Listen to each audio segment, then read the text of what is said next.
오늘 우리에게 주신 하나님의 말씀 구약성경 역대상 2장 13절부터 17절까지 말씀입니다.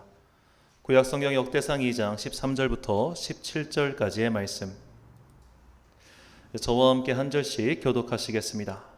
이셋은 맏아들 엘리압과 둘째로 아비나답과 셋째로 시므아와 넷째로 느다넬과 다섯째로 랏대와 여섯째로 오셈과 일곱째로 다윗을 낳았으며 그들의 자매는 수랴와 아비가일이라. 수랴의 아들은 아비새와 요압과 아사헬 삼형제요 함께 읽습니다.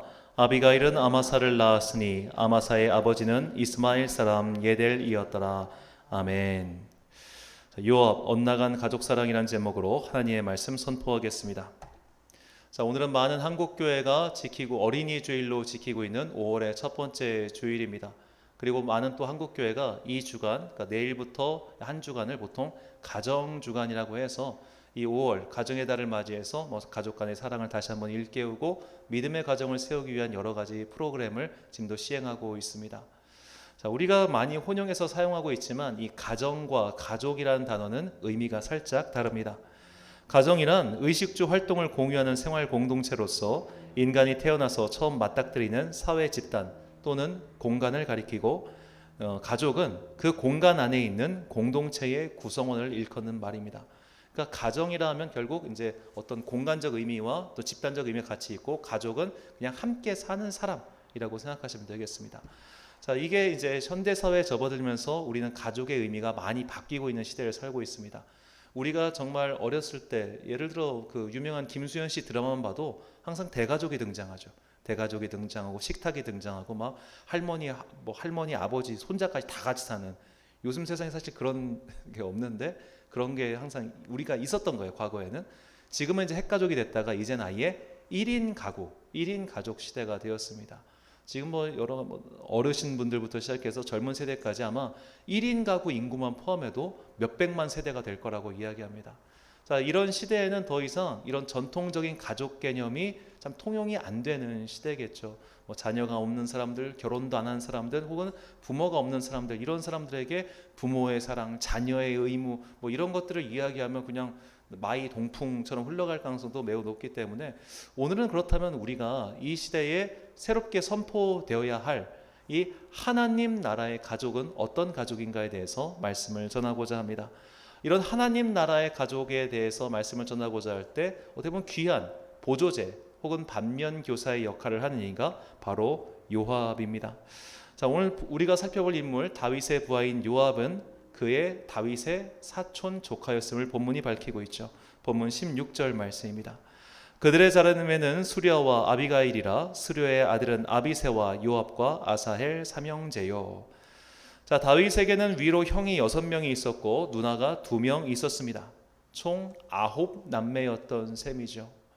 제 친구 중에도 위로 누나가 6명 있는 친구가 있었습니다. 고등학교 친구였는데 그 친구의 큰 누나의 조카가 저희 고등학교 2년 선배였어요.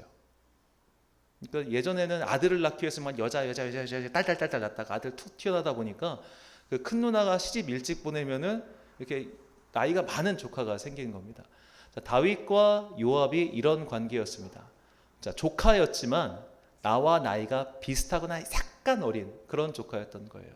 이런 자기의 조카였던 요압은 다윗의 굉장히 든든한 동반자요 파트너가 되었습니다. 다윗이 사울 왕에게 쫓겨서 아둘람 굴로 피신합니다. 그때 다윗의 온 혈연 공동체 가족들이 그에게로 몰려들지요. 사무엘상 22장 1절 말씀. 그러므로 다윗이 그곳을 떠나 아둘람 굴로 도망하매 그의 형제와 아버지의 온 집이 듣고 그리로 내려가서 그에게 이르렀고. 이렇게 다윗의 혈연 공동체가 아둘람 굴에서 출발해가지고 이들이 400명의 무리를 이루었고, 이 무리들이 마침내 다윗이 유다의 왕이 될 때 최고로 혁혁한 공을 세우게 됩니다. 그러니까 다윗의 혈연 공동체는 그냥 가족 이 정도가 아니라 다윗과 운명을 함께한 운명 공동체였다는 셈이죠. 그 선두에 바로 요압이 있었습니다. 요압은 능력이 굉장히 출중한, 그러니까 그냥 내 조카니까 한 자리 준 게 아니라 얘 자체가 워낙 능력이 출중해서 그는 다윗의 군대의 우두머리가 되었습니다. 역대상 11장 6절과 10절 말씀입니다. 다윗이 이르되 먼저 여부수 사람을 치는 자는 우두머리와 지휘관으로 삼으리라 하였더니 수리아의 아들 요압이 먼저 올라갔으므로 우두머리가 되었고 다윗에게 있는 용사의 우두머리는 이러하니라. 사람들이 온 이스라엘과 더불어 다윗을 힘껏 도와 나라를 얻게 하고 그를 세워 왕으로 삼았으니 이는 여호와께서 이스라엘에 대하여 이르신 말씀대로 함이었더라. 아멘. 자, 이렇게 수르야의 아들들이라 불리는, 그리고 그들의 첫 번째였던 요압은 굉장히 탁월한 능력을 발휘했고 그 탁월한 능력을 바탕으로 다윗의 군대를 항상 승승장구하게 만들었습니다. 자, 요압은 단순히 다윗의 군대 지휘관이었을 뿐만 아니라 자신의 삼촌이자 나의 가족이자 그리고 내가 섬기는 주군인 다윗을 위하여 온갖 굳은 일을 도맡아 한 사람입니다. 그러니까 그는 공식적으로는 장군의 임무를 처리하기도 했지만 비공식적으로는 다윗을 위하여 어찌 보면 정치적으로 더러운 일조차 마다하지 않은, 어떻게 보면 충성된 사람이었죠. 성경에 나오는 요압이 다윗을 위하여 한 일을, 그러니까 개인적으로 다윗을 위하여 한 일은 다음과 같습니다. 사울 왕의 동생인 아브넬을 죽였습니다. 그리고 반역자인 압살롬과 압살롬의 편에 섰던 다윗의 조카이자 사촌인 아마사를 처리합니다. 그러니까 아마사와 요압이 사촌지간이었는데 그를 죽인 거예요. 다윗의 명령으로 우리아를 죽였고요. 다윗의 명령으로 또한 이스라엘의 인구 조사를 시행했습니다. 한마디로 요압은 다윗 왕과에게 있어서 방해가 될 만한 요소를 다 제거하고 다닌 겁니다. 비록 다윗이 볼 때 그가 공식적으로 야 아브넬은 내 편이야, 내가 지켜줄 거야, 압살롬은 내가 사랑하는 아들이니까 얘 죽이면 안 돼, 이렇게 얘기를 했어도 왕가의 안정을 위해서라면 기꺼이 그런 굳은 역할, 악역을 맡을 수 있는 사람이었죠. 자, 우리나라 역사에서 이렇게 후임을 위해서 혹은 왕권을 위해서 악역을 맡았던 사람이 태종 이방원입니다.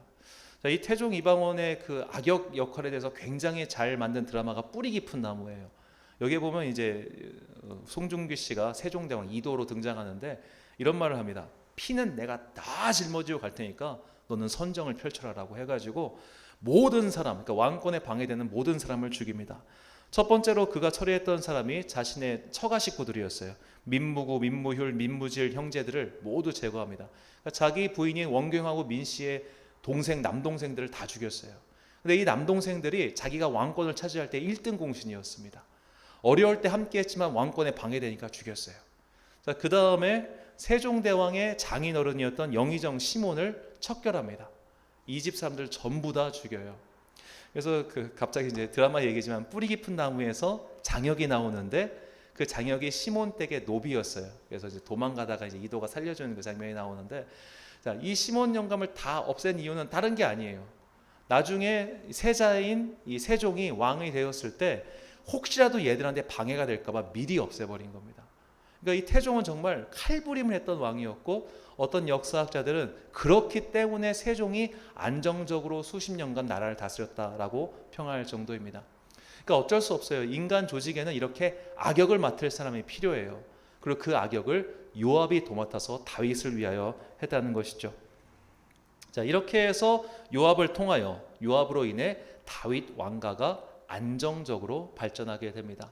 그리고 이 다윗 왕가의 요직을 다윗의 가족들이 차지하죠.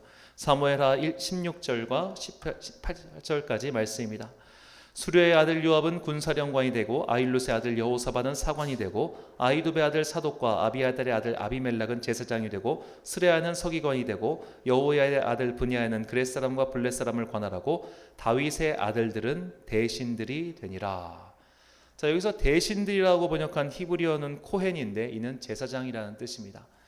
자, 그러니까 다윗은 한 손에는 그 요압, 내 조카인 요압이 대표하는 군권을 장악하고 한 손에는 내 아들들이 전부 다 종교적 제사장이 됨으로써 종교의 권력을 장악한 거예요.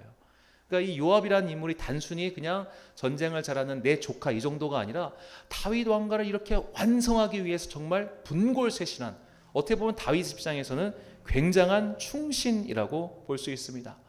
이 요압은 항상 이 성경에서 요압을 검색해서 그간 행적을 보면은 이런 개인적인 다윗의 어떤 굳은 일뿐만 아니라 모든 전쟁을 도맡아 해요. 그러니까 항상 요압은 전쟁의 앞에가 있었어요. 그리고 후방에는 다윗이 있었습니다. 왕께서는 후방에 안전한 곳에 거하시고 험한 일은 내가 다 할게요 해가지고 나가서 다 싸웠어요. 그리고 전부 승리합니다. 능력 있고 탁월하고 출중하며 더군다나 충성심까지 있는 나의 가족, 이런 가족 하나 있으면 인생이 얼마나 편하겠습니까? 자, 그런데 이 요압을 다윗이 죽기 전에 이런 유언을 남깁니다. 열왕기상 2장 5절과 6절 말씀. 수류의 아들 요압이 내게 행한 일, 곧 이스라엘 군대의 두 사령관 넬의 아들 아브넬과 예델의 아들 아마사에게 행한 일을 내가 알거니와 그가 그들을 죽여 태평시대에 전쟁의 피를 흘리고 전쟁의 피를 자기의 허리에 띤 띠와 발에 신은 신에 묻혔으니 내 지혜대로 행하여 그의 백발이 평안히 스올에 내려가지 못하게 하라. 토사구팽이란 말이 너무나 어울리는 장면이죠. 내 조카예요. 평생을 최선을 다해서 나를 섬겼고 나의 가족들이 잘 살 수 있도록 그가 기틀을 다 마련해 줬어요. 그런데 그의 아들 솔로몬에게 야, 쟤 없애 라고 이렇게 딱 얘기하고 정말 그렇게 요압은 죽고 맙니다. 자, 저는 이제 요압의 일생을 참 어렸을 때부터 요압이라는 인물이 되게 좀 독특하고 재밌어가지고 성경을 참 많이 봤었는데 개인적으로 요압에 대해서 되게 마음 찡한 부분이 뭐냐면 그가 살았던 집의 위치입니다. 자, 성경은 그가 여기 살았다고 이야기해요. 열왕기상 2장 34절. 여호야다의 아들 브냐야가 곧 올라가서 그를 쳐 죽이매 그가 광야에 있는 자기의 집에 매장되니라. 자, 나라를 세우는데 1등 공신이었고 나라에서 최고 높은 지휘관이었는데 그는 예루살렘 성에 살고 있는 것이 아니었습니다.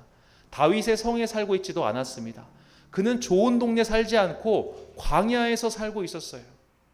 한마디로 그는 청백리 같은 사람이었단 말입니다. 내 일신의 안위와 영달을 위해서 그런 굳은 일을 한 것도 아니었어요. 정말로 내가 충성을 바치는 왕, 그리고 나의 가족들을 위해서 그는 온 마음을 다해 열심히 희생한 사람이었습니다. 그런데 그 말년이 좋지 않았어요. 자, 우리는 여기서 굉장히 중요한 인생의 진리, 그리고 성경의 원리를 발견해야 됩니다. 우리가 사람에게 충성하면 끝이 좋지 않아요. 우리는 하나님께 충성해야 됩니다. 그리고 그 사람에는 나의 가족들도 포함됩니다. 자, 어떤 분들은 내가 내 가족을 위해서 온 힘을 다해 희생하는 것은 권장되어야 하고 복받아야 되고 박수받아야 마땅한 일 아닌가라고 생각합니다. 그러나 내 가족을 위한 그 열심이 누군가를 위한 독이 될 때 그것은 하나님 보실 때 절대 아름답지 않아요.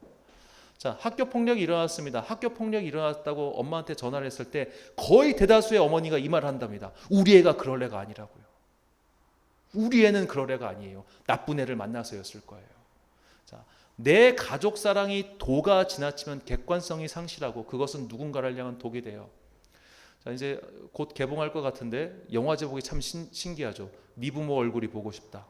네 부모 얼굴이 궁금하다였던가요? 그게 이제 학교 폭력과 뭐 그런 거에 대한 건데 내 자식을 위해서 법을 위반해 가면서까지 막 보호하려는 그 모습을 누가 아름답다 하겠습니까?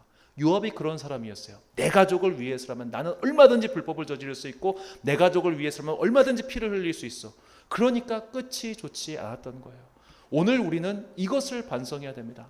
오늘날에도 많은 성도들 가운데 오직 내 가족이 가장 우선인 분들이 너무나 많아요. 나를 사랑하고 내 가족을 사랑하고 그 사랑의 바운더리가, 그 범위가 내 가족을 조금도 벗어나지 못하는 분들이 너무나 많이 있습니다. 그런 분들은 교회에 와서도, 아이들이 교회 학교에 보내고 나서도 항상 내 자식부터 먼저 생각하죠. 예전에는 정말 물론 옛날 일입니다만 그런 게 있었죠.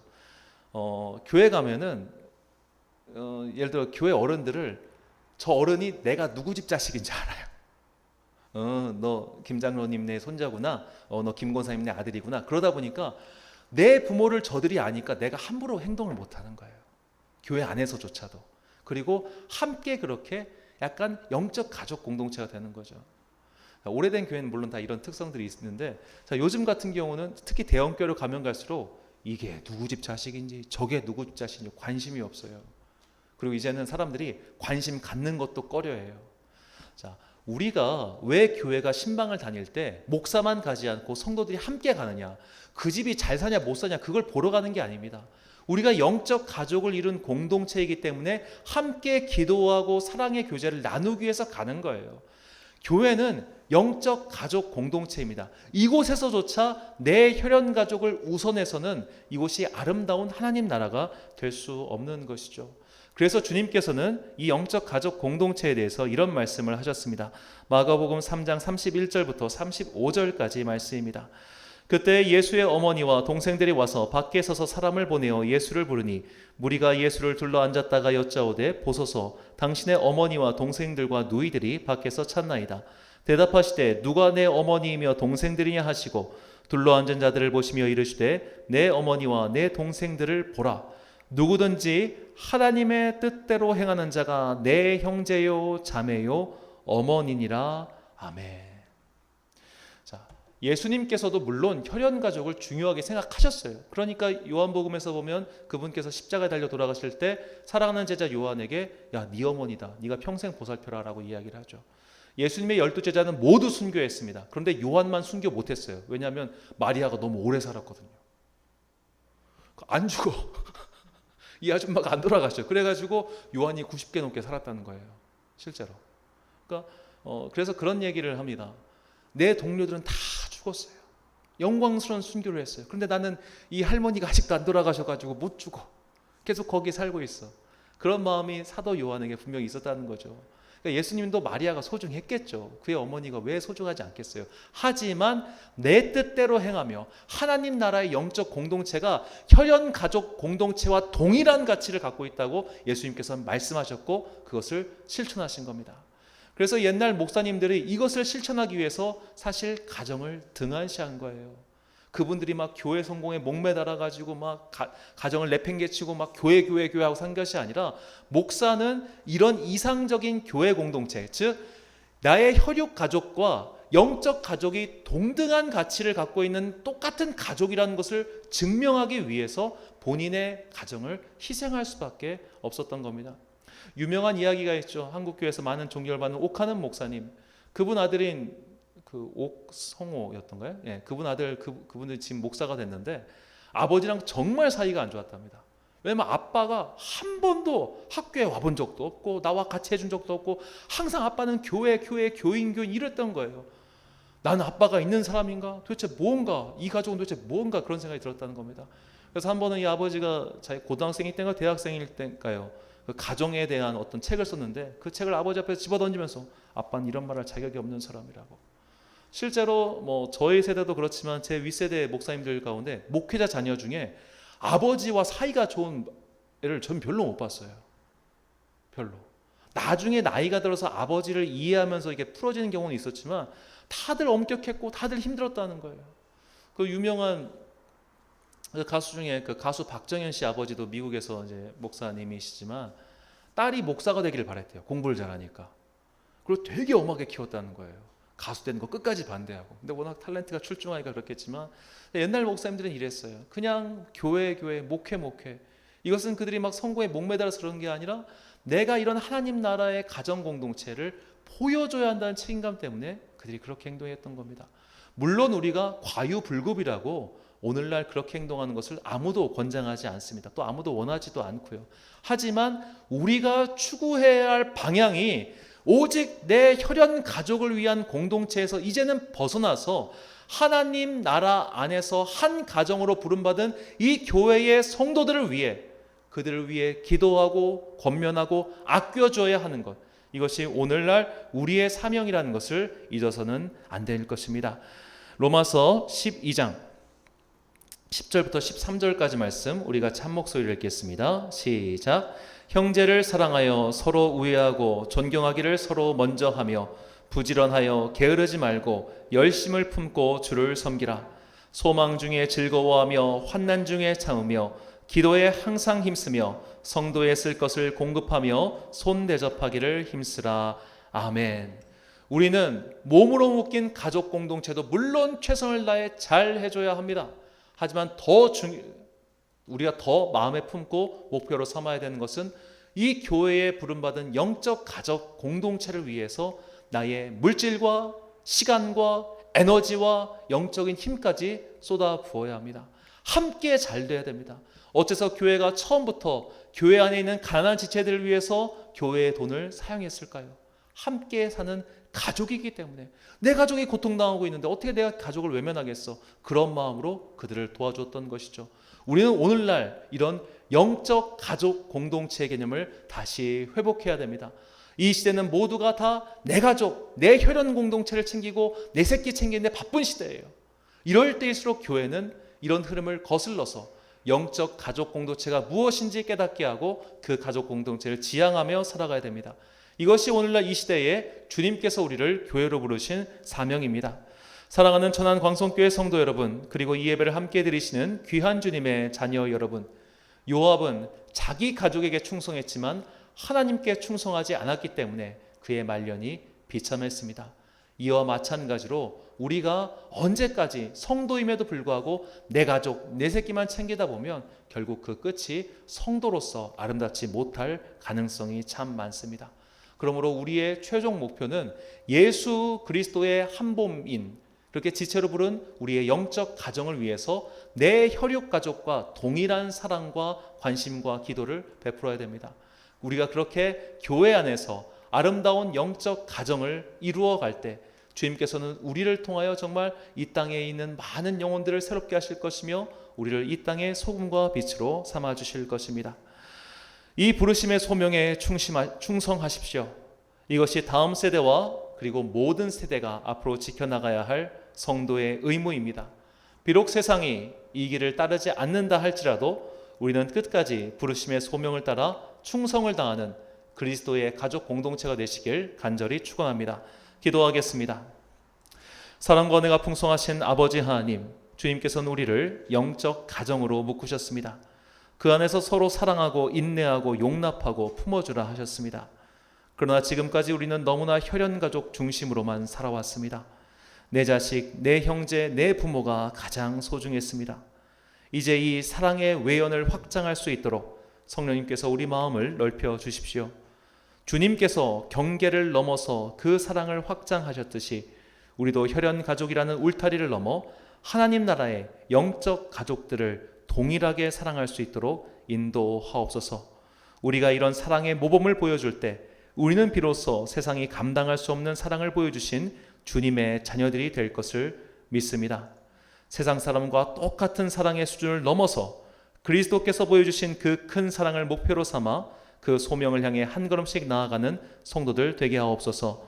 이 모든 말씀 우리를 영적 가족으로 삼으시기 위해 하늘과 땅의 경계를 넘어서 이 땅에 오신 예수 그리스도의 이름으로 기도드립니다. 아멘.